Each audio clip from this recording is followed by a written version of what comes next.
بسم اللہ الرحمن الرحیم اعوذ باللہ من الشیطان الرجیم بسم اللہ الرحمن الرحیم عظم اللہ اجورنا و اجورکم۔ ناظرین کرام السلام علیکم ورحمۃ اللہ وبرکاتہ۔ آپ حضرات کا ہمارے چینل زینب میڈیا میں خیر مقدم ہے۔ امید کرتے ہیں کہ خیر و عافیت سے ہوں گے۔ ناظرین کرام، آج ہم پھر سے حاضر ہوئے ہیں ایک نئے اور اہم موضوع کے ساتھ۔ آج کا ہمارا موضوع ہے جناب مسلم علیہ السلام کے زندگی کے مختلف حالات، اور اسی موضوع پر گفتگو کرنے کے لیے ہمارے ساتھ موجود ہیں عزت مآب حجت الاسلام والمسلمین عالی جناب مولانا شاہد رضا سونوی صاحب قبلہ۔ آئیے بغیر کسی تاخیر کے آپ حضرات کو قبلہ کے حضور لے کر چلتے ہیں۔ السلام علیکم ورحمۃ اللہ وبرکاتہ۔ وعلیکم السلام ورحمۃ اللہ وجورنا وجورکم۔ اللہ۔ قبلہ، سب سے پہلے تو آپ کا شکریہ ادا کرتے ہیں کہ آپ یہاں پر تشریف لائے۔ خیر مقدم ہے آپ کا ہمارے چینل زینب میڈیا میں۔ جیسا کہ آپ مستقل زحمت فرماتے رہتے ہیں، شکر گزار ہیں آپ نے پھر سے زحمت فرمائی۔ آج کا ہمارا موضوع جناب مسلم بن عقیل علیہ السلام کے حوالے سے ہے، آپ کی شہادت کے مناسبت سے کہ کس طریقے سے، کتنے مظلومانہ طریقے سے آپ کو کوفے میں شہید کیا گیا۔ آج کا ہمارا پہلا سوال قبلہ یہ ہے کہ جناب مسلم علیہ السلام کے زندگی کا مختصر سا تعارف اگر ہو جائے تو ہمارے ناظرین کے علم میں اور ہمارے علم میں اضافہ ہوگا۔ اعوذ باللہ من السمیع العلیم من الشیطان الرجیم، بسم اللہ الرحمن الرحیم، وبہ نستعین وهو خیر الناصر والمعین، وصلی اللہ علی محمد وآلہ الطاہرین۔ اما بعد، ناظرین کرام، اور اس طریقے سے زینب میڈیا اور اس کے تمام کارکنان اور مسئولین کا شکریہ ادا کرتا ہوں کہ انہیں نے ہم کو یہ فرصت عنایت فرمائی۔ بہرحال آج کا دن ایک معمولی کسی شہید کا تذکرہ نہیں ہے۔ آج کے دن ہم حضرت مسلم کا تذکرہ اور ایک ایسا شہید اور ایسا اطاعت شعار انسان کہ جس کی زندگی کی نشو و نما امامت کے سائے میں ہوئی، جس کی ابتدائی زندگی سے لے کے آخری زندگی تک ایک ایک پل معصومین کی نگرانی میں انجام پایا، یعنی مسلم ابن عقیل ابن ابی طالب ابن عبد المطلب ابن ہاشم۔ یہ خاندان بنی ہاشم کے چشم چراغ اور خاندانی مہارت اور شجاعت کے ساتھ ساتھ جس طریقے سے تمام اور بنی ہاشم کے لوگ پورے عرب میں شجاعت کا لوہا مانا جاتا تھا، اسی طریقے سے حضرت مسلم کی شجاعت اور ان کی شہامت کا لوہا مانا جاتا تھا۔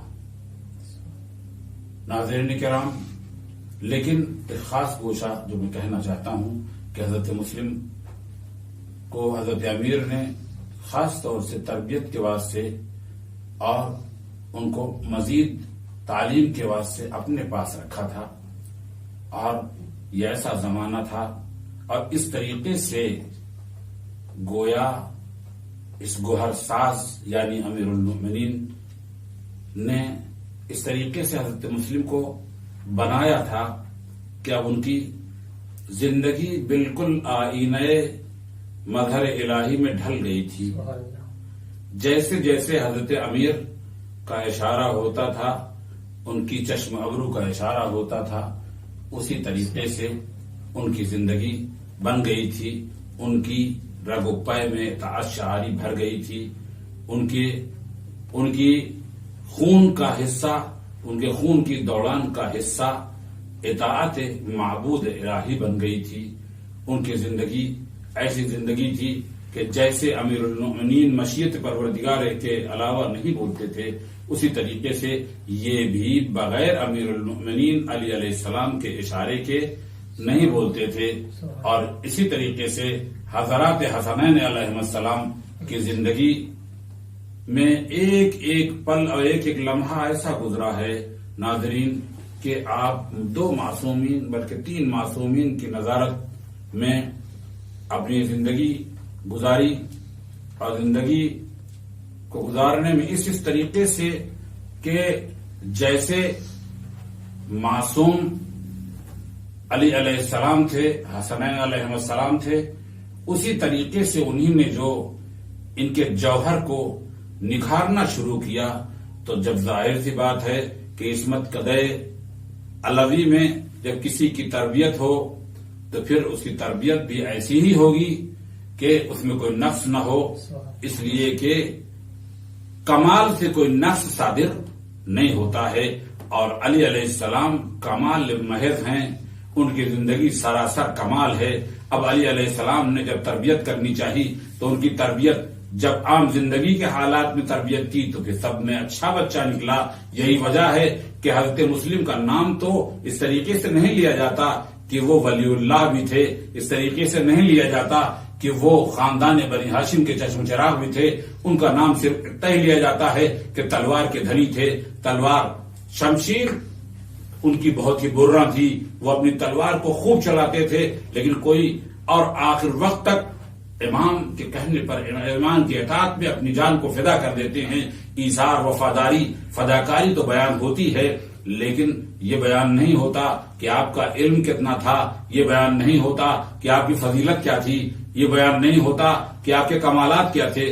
میں نے چاہا کہ اس مختصر سی گفتگو میں یہ بھی بتاتا چلوں کہ حضرت علی علیہ السلام نے کس طریقے سے گوہر افشانی کے ذریعے سے کس طریقے سے تربیت کا مرقع بنایا تھا کہ علوی تربیت میں اب جو گوہر تراش کے نکلے وہ پھر مسلم جیسا ہی ہو سکتا ہے، وہ عباس کی ایسی شخصیت ہی ہو سکتا ہے۔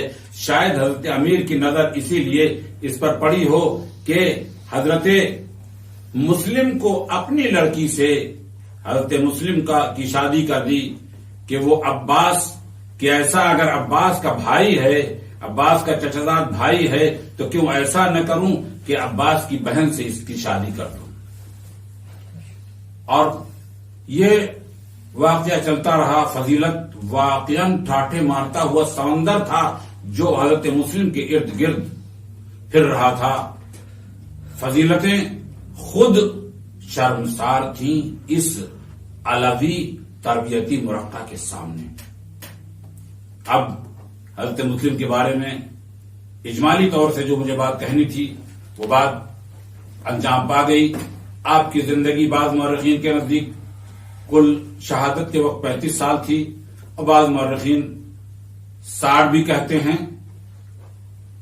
یہ آپ کی کل زندگی تھی، لیکن زندگی کا ایک ایک لمحہ، بالکل کوئی ایک لمحہ بھی ایسا نہیں ہوا کہ جس میں حضرت مسلم کے یہاں کوئی خطا دکھائی دی ہو۔ گو کے معصوم تو نہیں تھے، لیکن نہایت ہی عمدہ بیان، ماشاءاللہ، اللہ آپ کو سلامت رکھے، خدا جزائے خیر دے۔ اور بس آج کے اس پروگرام میں ہمارا آخری سوال آپ سے یہ ہے کہ جیسا کہ جناب مسلم بن عقیل علیہ السلام کو دنیا یا ہم جیسے لوگ صرف جانتے ہیں، کس وجہ سے جانتے ہیں؟ جب 9 ذیل جاتی ہے تو لوگوں کو پتہ چلتا ہے کہ آج جناب مسلم علیہ السلام کی شہادت، جیسا کہ آپ نے بھی بیان کیا تھا اپنے بیان میں کہ جناب مسلم علیہ السلام کی شخصیت کو لوگ نہیں جانتے ہیں، صرف ان کے جنگ سے واقف ہیں یا پھر ان کی شہادت کو صرف جانتے ہیں، لیکن علمی شخصیت کیا تھی اور آپ کے الگ سے کتنے کارنامے تھے۔ تو اسی سے متعلق میرا سوال یہ ہے قبلہ کہ جناب مسلم بن عقیل کے بارے میں کوئی ایسا کمال بتائیں کہ کیا وجہ تھی کہ جو مولائے کائنات نے جناب مسلم بن عقیل علیہ السلام کو اپنے دور خلافت میں ایک بڑے عہدے پر فائز کیا تھا۔ تو اسی پر ذرا سا روشنی اگر ڈال دیں تو ہمارے لیے اور ہمارے ناظرین کے لیے مفید ثابت ہوگی انشاءاللہ۔ یہ اچھا سوال ہے اور ضرورت بھی ہے ایسے سوال کے جواب کی جو ناظرین کی جانب سے آیا ہے کہ حضرت مسلم کو کیا منصب یا کون سے مناصب تھے جو حضرت امیر المومنین نے حضرت مسلم کو عطا فرمائے تھے جی۔ اور کن وجوہات کی بنیاد پر عطا فرمائے تھے۔ ظاہر سی بات ہے کہ معصومین کے نزدیک معیار عزیزداری اور رشتہ داری نہیں ہوا کرتی ہے، ان کا معیار خدائی ہوتا ہے، معیار نبوی ہوتا ہے، جو نبی کا اشارہ ہو وہی علی بھی وہی کام انجام دیتا ہے۔ مجھے ایک حدیث یاد آ گئی کہ جب حضرت رسول خدا نے ایک مرتبہ حضرت علی علیہ السلام سے یہ کہا اور یہ کہہ کہ گریہ کرنا شروع کر دیا کہ میں عقیل کو 2 وجہ سے چاہتا ہوں۔ تو کہا آخر یہ کون سی وجوہ ہیں؟ کہا ایک تو ہمارا بھائی ہے وہ، اور ہماری شرافتوں کا حامل ہے، اور دوسری بات یہ ہے کہ اس کا بیٹا مسلم تیرے بیٹے حسین پر اپنی جان کو فدا کر دے گا۔ ایک معیار اور ایک محور یہ بنا کہ اس کی زندگی میں چونکہ فداکاری ہوگی، یہ وفادار ہوگا، یہ وفا شعار ہوگا اور اطاعت شعار الہی ہوگا، لہذا اس کو چاہتا ہوں، اور اس لیے کہ تم آپ کے بیٹے پر اس کی جان یا اپنی جان کو نچھاور کر دے گا، لہذا ہم نے کبھی نہیں دیکھا کہ ایک لمحہ بھی بڑے سے بڑے خطرناک اوقات آئے ہیں، لیکن نہ ایک لمحہ یہ مکے میں جا کے تو رہنا شروع کر دیے معاویہ سے ناراض ہو کر کے، لیکن ایک لمحہ بھی امامت سے دور نہیں رہے مکے میں، لیکن مدینے میں دل رہا، امام حسن کے ساتھ دل رہا، امام حسین علیہ السلام کے ساتھ دل رہا، اور واقعاً داد شجاعت بھی کتنی دی جائے کہ امیر المومنین نے بھی ایک نقطے پر آ کے وہ متمرکز ہو گئے، ایک نقطے کو مرکز بنا لیا، اور وہ ایسا نظروں میں رکھا کہ جیسے امیر المومنین نے اپنی چھاپ ڈال دی ہو مسلم پر۔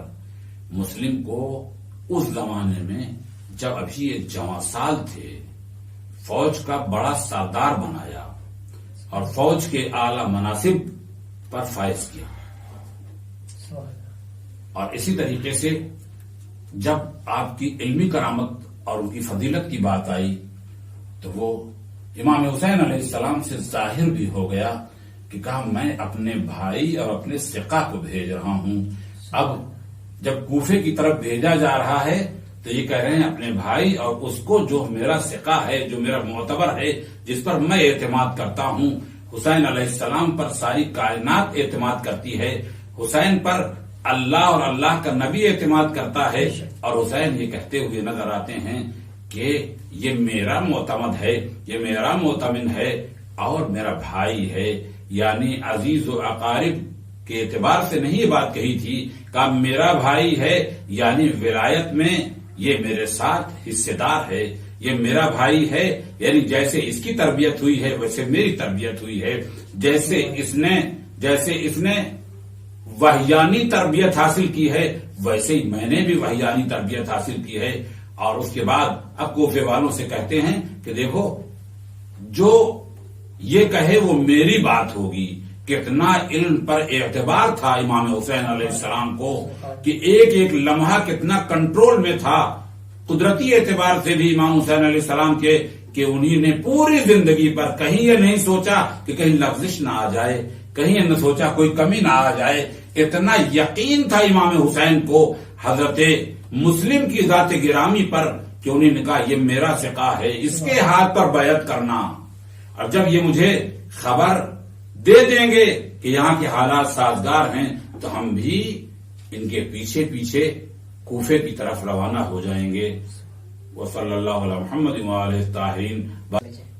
پروردگارا تجھے واسطہ ہے اہل بیت کا، امام زمانہ کے ظہور میں تعجیل فرما۔